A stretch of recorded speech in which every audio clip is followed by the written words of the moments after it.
इसका? कोई असर नहीं पड़ेगा, भाजपा जाएगा। बोल रही है कि सरकार बनाएंगे एकदम पूर्ण बहुमत के साथ। कैसे बना लेगा सरकार? हम लोग के रहते हुए सरकार बना लेगा भाजपा? भाजपा को लोग जान गए, तुम लोग को भी लोग जान गए। चलो चलिए हटाइए। नमस्कार, आप देख रहे हैं अरुण पांडे की बात।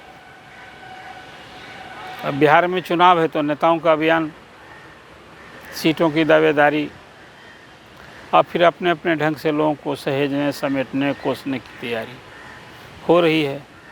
आज राजद के अध्यक्ष लालू प्रसाद मीडिया से मुखातिब थे और मीडिया के लोगों ने सवाल किया कि भाजपा तो अपनी सरकार बनाने की बात कर रही है, फिर से सत्ता में आने की बात कर रही है। तो इस पर उनकी बड़ी त्वरित प्रतिक्रिया थी। लालू जी ने कहा कि हम लोग के रहते भाजपा पावर में कैसे आ जाएगी।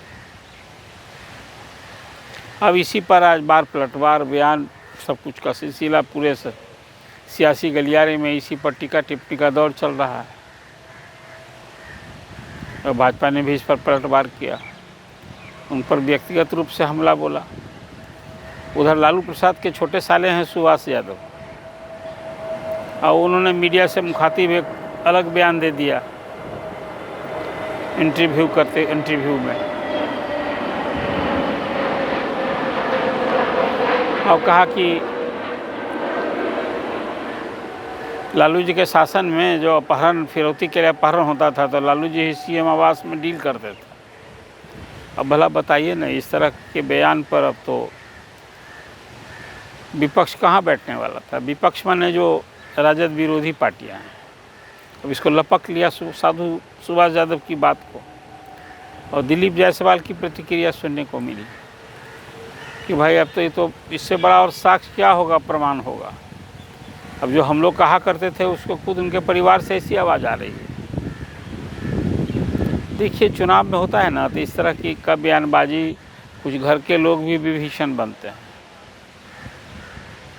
तो सुभाष यादव के बयान को तो अब इसी रूप में दीजिए। अब साधु, सुभाष और भी जो लालू जी के करीबी रहे हैं, वो लोग तो लालू जी पर भी हमला बोलेंगे, बोला करते ही हैं। लेकिन लालू प्रसाद ने जो आज बात कही कि उनके रहते बीजेपी सत्ता में कैसे आएगी, मतलब नहीं आएगी, तो बीजेपी तो यहाँ सत्ता में है ही। भले मुख्यमंत्री भाजपा का व्यक्ति नहीं है, लेकिन 2 डिप्टी सीएम हैं इस सरकार में। अभी इसके पहले भी 2 डिप्टी सीएम थे,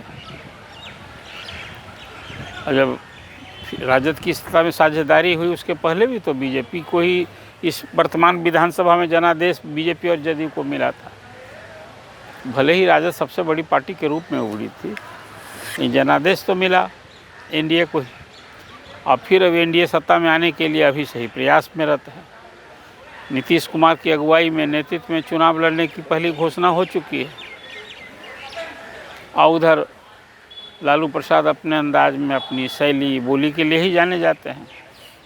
देशज बोली में कुछ बोल देते हैं तो अखबार की सुर्खियाँ बनती है। तो आज उन्होंने ये बात कह दी।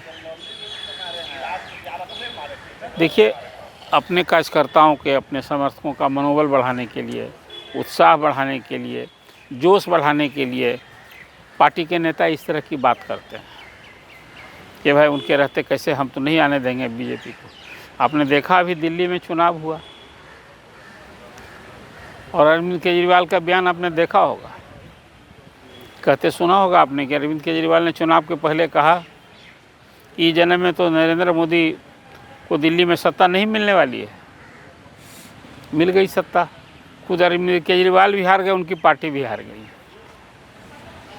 और 27 साल के बाद बीजेपी का सत्ता से वनवास समाप्त हो गया। राजनीति है, देखिए जनता का मिजाज बहुत बार नेता नहीं समझ पाते हैं। अब ये तो अगला चुनाव है, इसमें एक और जहाँ नीतीश कुमार होंगे, दूसरी ओर तेजस्वी यादव होंगे। इस चुनाव में एक बड़ा संयोग है, सुखद संयोग राजद के लिए, महागठबंधन के लिए है कि लालू जी का फिजिकल प्रेजेंस अभी होगा। पिछले चुनाव में, विधानसभा के पिछले चुनाव में लालू जी का फिजिकल प्रेजेंस नहीं था, तेजस्वी ने ही पूरी कमान संभाल रखी थी, और तब राजद सबसे बड़ी पार्टी के रूप में उभरा भी था, लेकिन 5-7 सीट घटने के कारण सरकार नहीं बन पाई। तो ताकत तो राजद लड़ाएगा ही, लेकिन अब वहाँ भी अभी एक देख रहे हैं, कांग्रेस का मिजाज देख रहे हैं ना। कांग्रेस दिल्ली में अकेले लड़ी है और बिहार में भी कांग्रेसियों में एक अंतर विरोध है। कुछ लोग कहते हैं कि हम लोगों को दिल्ली की तरह अकेले लड़ना चाहिए, और जो सांसद विधायक हैं उसमें ज़्यादा लोग कहते हैं कि नहीं, लालू जी के साथ रहना चाहिए। उनका जनाधार है, उनका कम से कम एमवाई समीकरण तो है ही ना। और ये बात सही भी है कि पिछले कई चुनाव में कांग्रेस को जो सीटें मिलती है उसमें राजद ही का ही मुख्य आधार हुआ करता है। तो खैर, आज लालू जी का जो बयान है कि भाई बीजेपी उनके रहते सत्ता में नहीं आएगी, तो बीजेपी तो सीधे उसकी सरकार कहाँ भी दावा कर रही है। अभी तो नीतीश जी हैं, जब तक नीतीश